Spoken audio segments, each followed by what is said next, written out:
Summer routines live or die by how easy they are. And honestly, if something takes too much effort, I'm out. That's why Groons is my go-to. It's my one daily pack of gummies covering my greens, vitamins, and minerals. Plus, it has 6 grams of prebiotic fiber, which is more than 2 cups of broccoli. No mixing powders, no giant pills, no hassle. I just rip open the pack and I'm done. They taste good and they make it easy to stay on top of my health, even when life gets busy. Save up to 52% with the code PODCAST at Groons.co. That's code PODCAST at GRUNS.co. Hi, everybody. This is Dawn Mitchell, and welcome to another episode of Dawn of Sports. Jim and I have a great show for you today, and we also welcome in Caleb Truax. You know him, Minnesota's own legend, right? World champion boxer coming your way. He was the IBF super middleweight title holder, challenged for the WBA regular middleweight title back in 2015, and he recently retired. We talked to him about that decision, what he's doing now, and some of his favorite fights. So stick around for Caleb Truax.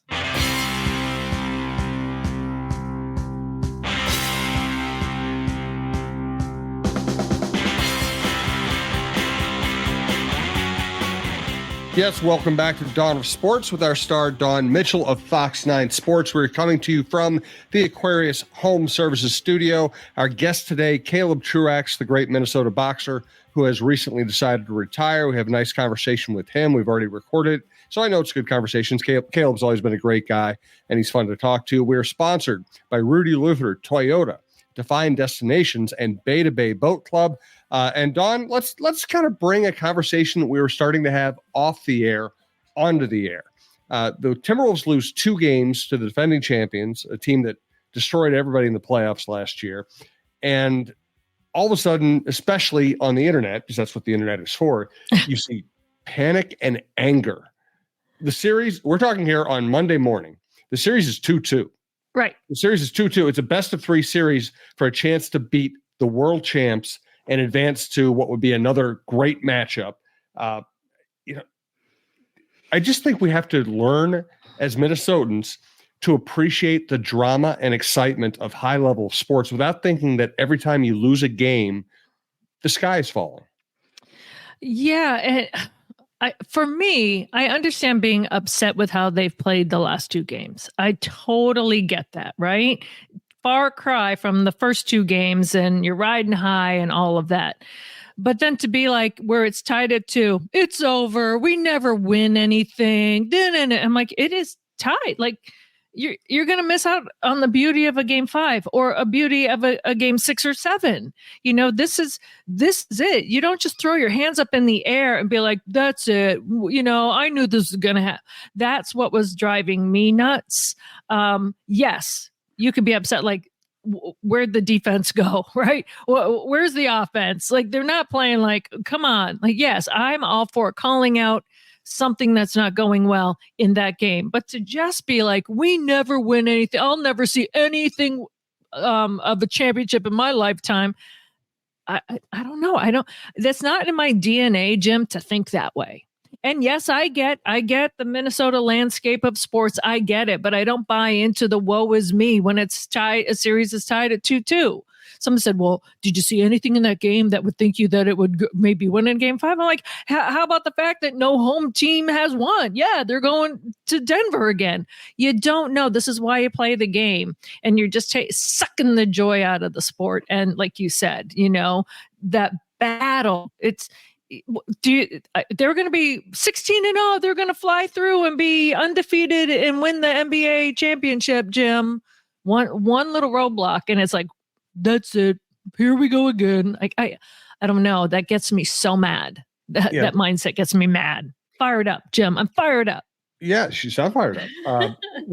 By the way, Brandon Morton's our producer. We appreciate you listening. If you like the show, please subscribe to your favorite podcast app. It's free. It's the easiest way to listen. You can also go to talknorth.com and find we have the best sports lineup in town. Krasinski, Russo, Roy Smalley, Lavelle Neal on baseball, Jeff Diamond on football, John Milan preps, Mike Grimm on the Gophers, outdoor content, Dave Lee's show. And if you like a show, please subscribe. It's just the easiest way for you to listen, and it's also good for us. We do appreciate it. There's a difference between analysis and fatalism. And, I'm in the analysis business, and I certainly recognize they aren't doing things very well here the last couple of games, and they have to change things. That's different than saying, oh, my God, you lost a game or two, so the world is ending, and you have no chance. This is not supposed to be easy. The Western Conference is incredibly difficult. The Denver Nuggets are a great team, a well-coached team, and they destroyed everybody in the playoffs last year. This was not supposed to be easy, and I don't know why you would want it to be easy. I think the fight, the back and forth nature of these long series is the beauty of sports. And guess what? Yes. Finch and his defensive plans won the first two games with great effort from his players. And Malone, who's a great coach and a great motivator, used that to get his team both fired up and to make strategic adjustments that won games 3 and 4. And now here we are. And who wouldn't want to watch these next 2 or 3 games? Right. Absolutely. And I'm with you. I'm all for when the season is done, you can be like, all right, here we go again. We haven't won anything. Understand that, but not now. This is where the beauty lies. At least that's what I think true sports fans should enjoy. Enjoy the battle. Enjoy them overcoming the fact that they laid an egg twice at home. So did the Denver Nuggets in the first 2 games. I don't hear any Nuggets fan. That's it. I don't know. It's that. When I grew up, there was this radio station that when the Red Sox were officially done, I told you this, they put a hearse that drove around Fenway Park and they live broadcasted their wake. I get it. I get it. Like, and that's deserved, right? Like, well deserved to have that done if, okay, they didn't make it to the postseason or they were, bounced early. I get that. I just don't get it when it's 2-2. Against the defending champs. I don't. Also, the Wolves were not favored in this series. Right. This is not a surprise. I mean, actually, you could argue that being 2-2 at this point is a win for an underdog team. Right. So are they playing the way that we've seen them play? No. So are there things that they can improve from the last 2 games? Absolutely. And like you said, analyze that, call them out on that. But coming at me, that's what people are like, well, I didn't stir the pot. Someone came at me. We never win anything. I'll never see a championship in my lifetime. And I'm like, are you watching the series? Like last time I checked, it's still going on. So, and here's the other thing, just mathematically, there's your team has about a 2 or 3% chance of winning a championship any given year. So, I mean, I know that the history makes people want to add on. Every time a team doesn't win a championship, that gets added to the legacy. But it's a horrible way to look at that. I always say this. If losing bothers you that much, I don't think sports are for you. I think you should go to the movies. Right. And you know what? Go to the same movie every day. You'll know what the ending is. You can't be so soft. You got to enjoy the battle. Yes. And we'll now transition to another team that, guess what, hasn't won a World Series in a while, but is an absolute blast. The Minnesota Twins have been the best team in baseball for about a month now. And I don't know, and I think they're overachieving. They have a bunch of utility guys and call-ups. They're winning without Byron Buxton and Royce Lewis. They've had injuries in the bullpen. Correa was out for a while. But once again, enjoy the moment. They're playing great right now.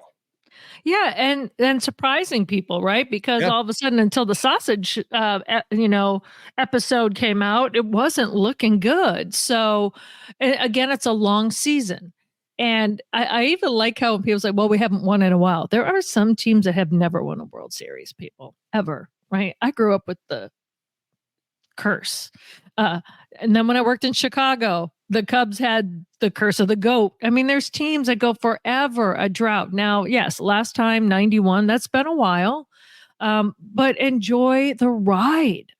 Like you said, I don't know. Yes. I enjoy watching this Twins team just because even if they just, bring someone in, all of a sudden they're like, oh, all right, okay. I mean, you're giving guys experience while some of their top names are out. And I'm enjoying it. I love it. I also like the people. I like Conley, I like Finch. I like the Timberwolves players. They've been great to be around all year. I like, Falvey and Rocco. His players, for the most part, are really fun to be around. It's, you got to enjoy the day to day. You know, these seasons last a long time, and you don't know how it's going to end. And there's nothing guaranteed and nothing promised you. It's you have to enjoy the process, not just beg for a certain outcome. Exactly. We kind of sound like a coach. Enjoy the process. Yeah. Right. It's true. All right. Now let's talk about a team that has won 4 championships and not that long ago, the Minnesota Lynx. This is going to be a fascinating season. Collier, guess what? She's not dealing with pregnancy and birth this year. She's healthy. And this is going to be her first year where on opening day, she's a superstar. She made a leap last year. She was a good player before that, an all-star, but now she's really one of the elite players in the league. It looks like they fixed their point guard problem. It looks like they're healthy. They have an intriguing draft pick. They have the second pick in last year's draft coming back. I don't know. I really don't know how this team's going to do, but I am interested. You know, I am too. And I love how, and it's not only Nafisa, but like Bridget Carlton, you know, I think Cheryl Reeve the other day said she wants her hunting threes, you know, like she's already giving them goals to go for. The season hasn't really even taken off. And we're hearing they're opening up bowl seating, more tickets for when Caitlin Clark gets here. But the actual team, they're, like you said, there's Nafisa, who's already just a powerhouse. And then you have players that are already being challenged from the get-go. I'm intrigued to see what they can do and if they can rise again. Cheryl, I know that she's going to leave and be at the Olympics for a little bit, but I'm really excited for this whole entire WNBA season to kind of burst wide open. I want to see the fights. I want to see the battles. I want things to be relevant and down to the, you know what I love about basketball is when it's down to there's 2 minutes left in a game and every couple of seconds matter and you know, going to the line could make a difference, like that down to the second where you've got even 14 seconds left in a game and it lasts 20 minutes. Like that's the basketball I want to see, both from the WNBA and in the next few games for the Wolves. And as you said, you mentioned Caitlin Clark. She's helping, you know, the WNBA was already on a good path. She's going to help accelerate that. They announced that they're going to invest $50 million in team charters, which is a major breakthrough for that league. We've also seen some teams saying, guess what? We're taking the bus this weekend. So they haven't gotten it all locked down yet. They're moving in that direction, at least the right direction to be moving in. And listen, on this show, we try to also highlight other women's sports, and we always at least give the Minnesota Aurora a mention. You had Colette Montgomery on your show recently. Did you learn any more about her? Yeah, actually, it's not going to be released yet. We're holding the episode of Unscripted. No, but it's something to keep an eye on coming up. We're going to release it right before their first home game. And what I really like is, you know, it's hard to follow up a Nicole Lukic where you kind of get this team, you know, birth this team based blocks, have no regular season losses, but no wins in the championship game either. To fill in, to step into those shoes. And what I love about Colette is she isn't trying to be Nicole. She is just herself. And she's kind, she's funny, she's a great coach. She already has all of these young women listening. And I spent the day with the team the other day, and I really love this group. And there's a lot of new faces, and there's a lot of international players this year from us, from New Zealand, from Japan, from France. I really think Minnesota Aurora is taking that next step forward. And, you know, you have a coach who used to play in England, and now she's here, and she's been here for a long time. She helped raise the whole program in Edina. She works hand in hand teaching with the U.S. Soccer Association. So I am thinking it's in really good hands, Jim. I'm really looking forward to it. What I'm also looking forward to is seeing the looks on the faces of the new young women when they hit the field at home for the first time and they feel that love. I don't know if any of these athletes have had a chance to have a packed stadium kind of chanting their name with the music and everything like that. That's an experience, and that could really lift the team up even higher. No doubt about it. MNAurora.com is where you can check out news on the team and buy tickets. They sell that joint out. I would get the tickets early. I'd bring your kids, your friends. It's a scene. It's a fun thing. Also, and as we're talking about all this, we want to let you know how we're able to run this network and grow this network. We rely on our sponsors, and Rudy Luther Toyota has been great to us for a very long time. Yes. We want you to know more about Rudy Luther Toyota. Ready for a women-forward car dealership? Rudy Luther Toyota empowers their many women on staff in sales, management, and service. Whether you are looking for a new Toyota or pre-owned vehicle, Rudy Luther Toyota has something for everyone. Every vehicle comes with a Luther Advantage. 10 cents off fuel and car wash discounts at holiday stations, Luther Advantage warranty, and 5-day return policy on pre-owned vehicles. Located just 5 minutes west of downtown Minneapolis, off 394 and General Mills Boulevard. And they're also hiring. Want to join the team but don't know where to start? Visit RudyLutherToyota.com today. Also, thanks to one of our newer sponsors across the TalkNorth.com platform, Bay to Bay Boat Club. Bay to Bay Boat Club offers a limited number of season-long memberships in our private club and half-day or full-day pontoon boat rentals on Lake Minnetonka.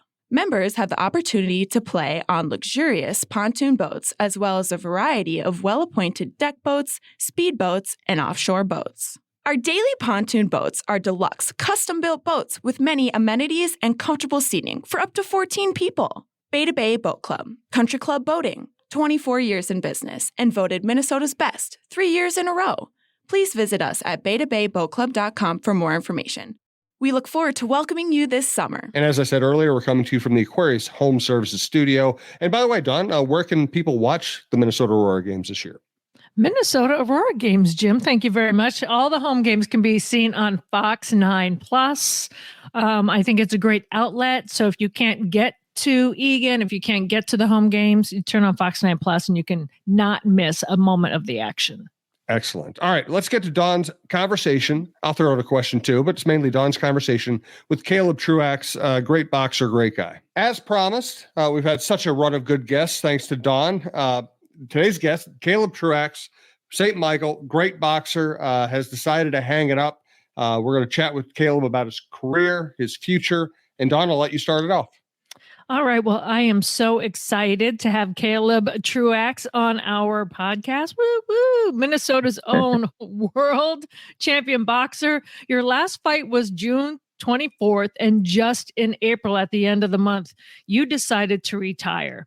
And I know you and I have spoken before that your body says one thing, but your heart says another. So you had to really come to that decision. What went into that?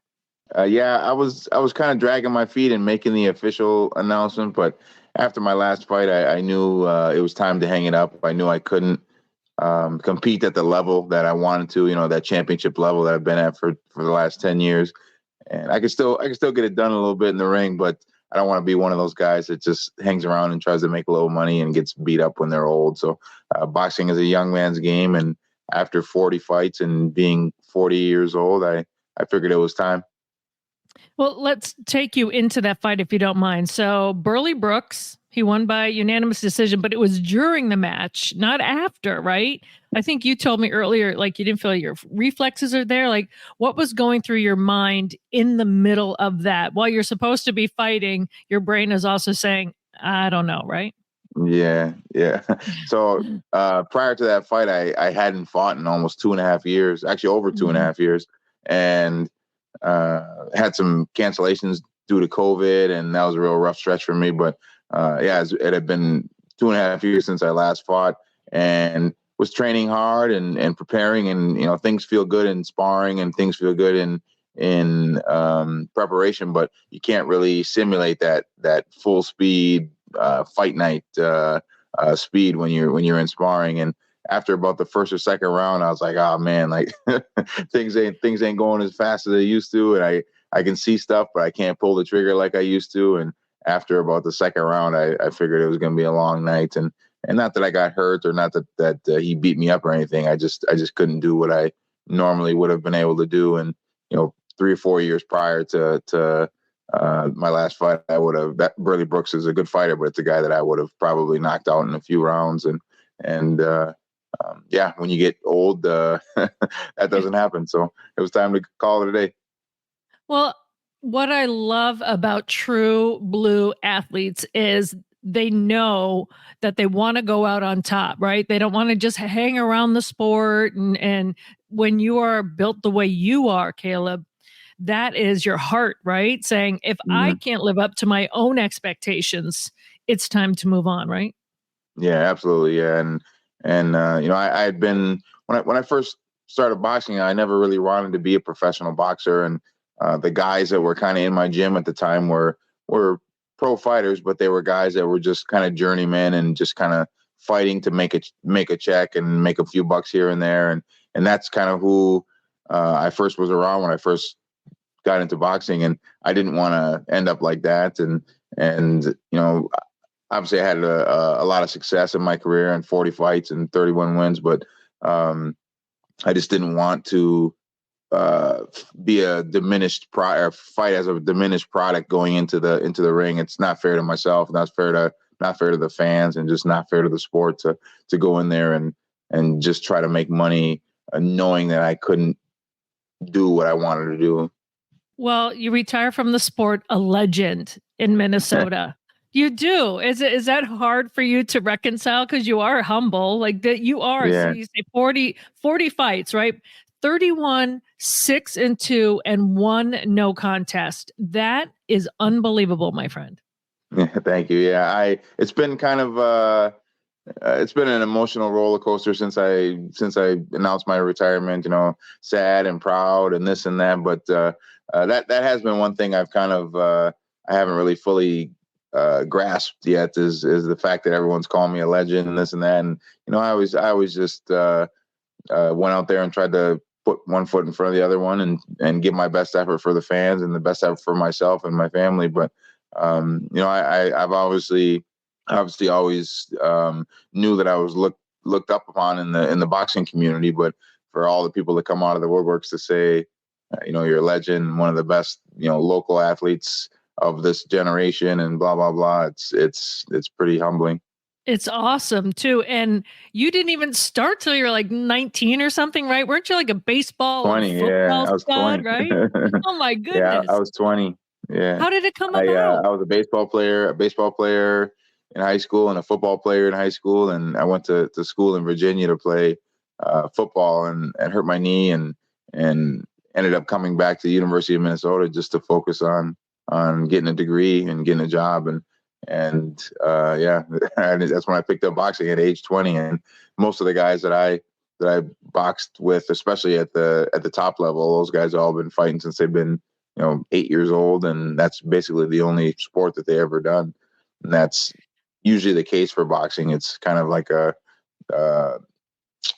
sport where it requires so much time that you don't really have time to do other sports, and you kind of get stuck in the trap of just being in the gym every day and not doing anything else. And one of the things that helped me pick up the sport so late was the fact that I was a good athlete, moving from baseball to football to basketball to everything, and having some background and just athletics and a base to build upon really, really helped me pick the sport up faster than I would have been able to normally if I was picking up at 20 years old.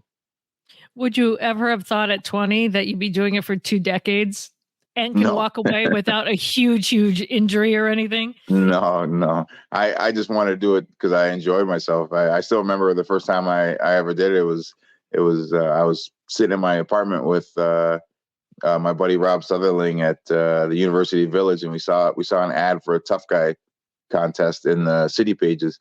And we're like, yeah, we got nothing else to do. Let's try this. And we both got our asses kicked, but I stuck with it and he didn't. And 20 something years later, I was a world champion. It's that challenge of, we got nothing else to do, that turns into this awesome, legendary career. Pretty much. What I do also love about you is, you are also a dad, and your perspective changes a little bit. Well, first of all, right, a girl dad too. So I think I've mentioned this to you before. Like I would not want to be a guy dating your daughters or another female dating. I don't want to be anybody dating your daughters, right? With you answering the door, right? That's a little bit fresh. Gia's going to know how to throw a good 3-piece combination by the time she's dating age. That's for sure. And my buddies and I always joke it's going to be like the scene from Bad Boys 2 and Will Smith and Martin are at home, and the boyfriend comes to pick up the daughter, and we'll just be there. We'll be sitting in my basement watching my old fights and see, this is when I knocked this guy out. So don't take her out and don't try nothing sneaky with her. I know. I can just imagine. I had 4 brothers and my dad, right? And they would always say, "Fake high, go low." That's all they would say. Fake high, go low. Like, I didn't even understand that until now. You get older and you watch fights. I'm like, oh, that's what they're referring to. Okay. Oh, that's awesome. But it also gives you a different perspective too as you get older, right? Like, take care of yourself. Like, leave the game while you can, right? Mm-hmm. Yeah, absolutely. Yeah, I'm very proud of what I did in the sport, and also proud of the fact that I was able to get out of the game with minor injuries and still with my wits about me. And a lot of times you see boxing people hang on too long, and it's just it's sad to see the decline that they have for taking too many punches over the years and whatever it may be. And I'm glad that I got out in my own terms and can look back and be proud of what I did. If you could step out of your role as being the athlete and kind of be a fan of boxing, what is your favorite bout? Was it the Thrilla in Manila? Like what was it for you when you look at the sport? Like, yes, that one right there. Well, that's a good one. That's one of the best fights of all time. My favorite fights, that was a little bit too early for me before I started watching. Actually, before I was born, actually. But I remember watching like Lennox Lewis and Evander Holyfield and Mike Tyson, and like the mid '90s to mid to late '90s, watching it over at my friend Rob's house, who I told you that I was the one that picked up the sport with. And his dad had a black box where you didn't have to pay for the didn't have to pay for the pay-per-view. So we'd watch the pay-per-views over there. I remember watching those. And more recently, I just had so many like fight parties at my house with like Floyd Mayweather fights and Manny Pacquiao fights and friends and family, and coming over to my place and just eating some good food and drinking some beers and enjoying and gambling a little bit on the fights, and just enjoying the sport. Yeah, I didn't see my first fight till it was pay-per-view came out, right? So like, what is this pay-per-view thing? Then everyone would crowd over someone's house and watch it. And I'm like, oh, that kind of thing. Yeah. It's fun. When you look at well, not even old, when you look at some of the fighter, the movies, like the old Rocky movies, if you were trying to explain to someone like that's in the movies and this is real life, what is the big disparity in between the two? Yeah. Well, you can't punch somebody like 500 times in the face and expect them to still stand up and not be hurt. So that's the one. That's the glaring disparity. But no, I love all the Rocky movies. Most boxing movies are tough for me to watch just because now that I'm been in the sport so long, I'm a harsh movie critic to begin with, and if it's not perfect, I'm just like, that's BS. It wouldn't happen. But mostly it's when it comes to the thing that's not realistic. It's just you can't get hit that clean that many times as in a Rocky movie, and getting punched by Apollo Creed, who's 200 and however many pounds and huge and jacked. You can only take so many clean punches from a guy that big and not be knocked out. Or even survive, right? Yeah. Who would play you in the movie? I have a bunch of people tell me I look like Jamie Foxx once in a while, so I gotta say Jamie Foxx. Oh, that would be awesome. He'd have to put on some muscle though, Yeah, I think so. I think so too. Well, not right now. I've been retired for about 6 months. I haven't been working out too much, so I have to get back in shape. Did you lose muscle or lose weight? Like, did you find like, wow, it goes Lose weight. fast in a Lose different weight. way? No, Oh. I didn't lose weight. I gained weight. I went from, I tell everybody, I went from working out 2 or 3 times a day and eating healthy and not drinking very much beer to working out 0 times a day and eating whatever I wanted over the last 6 months that I've missed out on in the last 20 years, and drinking more than a couple of beers when I get the chance. So the calories add up real fast when you're not working out. But I've been saying for the last like 5 months the diet starts on Monday, so maybe next Monday. Next Monday, maybe. You know what? You've deserved it though. This is like a little body vacation for you. I needed a reprieve. My diet and my exercise regimen has been so strict over the last, especially since I turned pro. So since 2007, 16 years that I just, when I got done, everybody asked me, like, are you going to keep on working out? Are you going to do this? Are you going to do that? And I just like, not right now. I just don't want to. I love working out. I loved working out when I was boxing, but when I don't have to, I just kind of like want to sleep in and do whatever I want in the morning. I don't want to wake up at 5 in the morning and go run anymore. Nice. Hey, Caleb, I got to know Jamal James pretty well. Have you guys had any conversations about, hey, you guys chose a hard business to be in. You both had success, but it's not a business where you have a built-in pension. It's not a 9-to-5 job. Have you had any conversations with Jamal about either the business or the future? A little bit about what he's going to do next, and obviously I told him that he was one of the first people I told that I was probably going to hang him up. This is back in like July after my last fight. I'm like, I'm done, man. I can't compete on the level I want to. So I told him. He was one of the first guys that I ran into that I said I was going to be done. But it's like you said, it's a tough sport, man, and I've been very, very fortunate to have success in a sport where not many people do. And same with Jamal. Jamal's had success as well.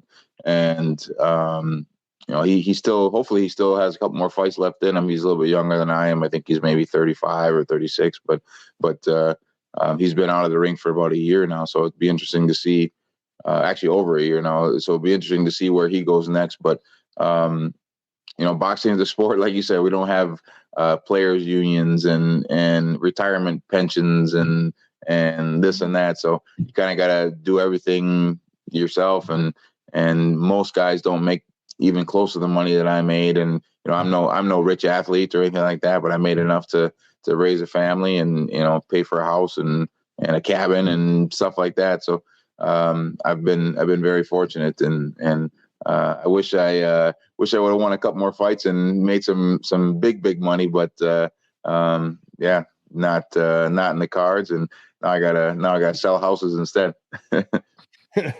That's right. How's the new real estate gig going? It's going well. I just got started a few weeks ago, right when I announced my retirement, and I've already signed 2 listings and just getting the ball rolling on my new career. And like we said, when I talked to you before, Don, it's a lot easier than getting punched in the face for a living. So I'll take it. Although you talk to some realtors after a while, they feel like they are punched in the face, right? Yeah, so you really have to work hard there too, but not literally. Yeah. Are you nobody's gonna punch me in the face in the real estate world. I can guarantee that. So they won't even get that close. Yeah. Are you still going to have your hand? Are you going to coach at all, or like be a trainer for people? I mean, I know that boxing will always be in your blood, but do you have prospects in mind and lifting the game up some more as you go forward? Yeah, I'm always going to stay involved, especially in amateur boxing here in Minnesota. Right now, actually, the National Golden Gloves tournament is going on in Detroit. So our team, Upper Midwest Golden Gloves team, is out in Detroit. I think it starts today and at 4:00 actually. So just shortly here, our guys will be going to battle out there. And those guys look up to me, and I'm very happy to mentor any of the amateur fighters around here. I haven't haven't been in the gym too often lately, but I have been training some MMA guys just how to learn how to box and kind of up their game as far as punching goes. So whenever I can help out and mentor young fighters and just kind of be an ambassador to Minnesota boxing for as long as I can, for as long as they'll have me. Well, let me tell you, if you ever have a class too for women that want to do self-defense and learn a couple of tricks, Yeah, I could get you a group, my friend. I could get them all lined up. All right, maybe I'll take you up on that. Yeah, you should. Someone else had mentioned that. I forget who it was. I don't know if it was Amy Hawkert or someone else at our station said, wow, if he could get together someone like to give us some pointers, just a couple of things, that would be brilliant. So I'm like, oh, maybe I'll mention that. So you never know. All I'll tell them is aim high and go low, and hey, like your dad and brother said. Aim high, go low. I also wanted to thank you.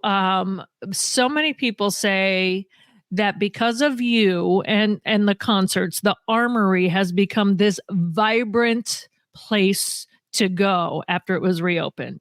That you either go for a concert or you go to see Caleb, and so there's so many other guys that are on the card that now people just go. How does it feel to be part of revitalizing the Armory downtown?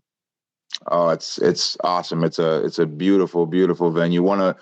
Probably the best boxing venue I've ever been to. And it's got national attention with Premier Boxing bringing their shows here. There's a few on Showtime, a few on FS1, and I think regular Fox as well.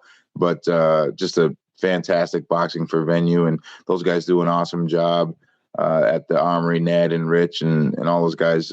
Just a fantastic venue, and I've been there for a few concerts too, and it's awesome for concerts too. It's been a blessing to the Minnesota boxing scene to have that venue in town for sure. Well, Caleb, I just want to thank you so much for the years, the 2 decades of excellent boxing. And yes, indeed, you are a legend here in Minnesota. And on top of that, you're just an awesome human being as well. And I just know you're going to crush it in real estate too. So I wish you the best of luck in your next career while you still bring boxing to the forefront. You're a special person, and I appreciate you coming on the show. Yeah, thanks, Anna. I appreciate you too. All right. I look forward to seeing you on a... Hey, thanks, Caleb. Always love talking to you. We'll have you back. Yeah. Thanks. Maybe we'll see you on a park bench, right? A park bench. Yeah.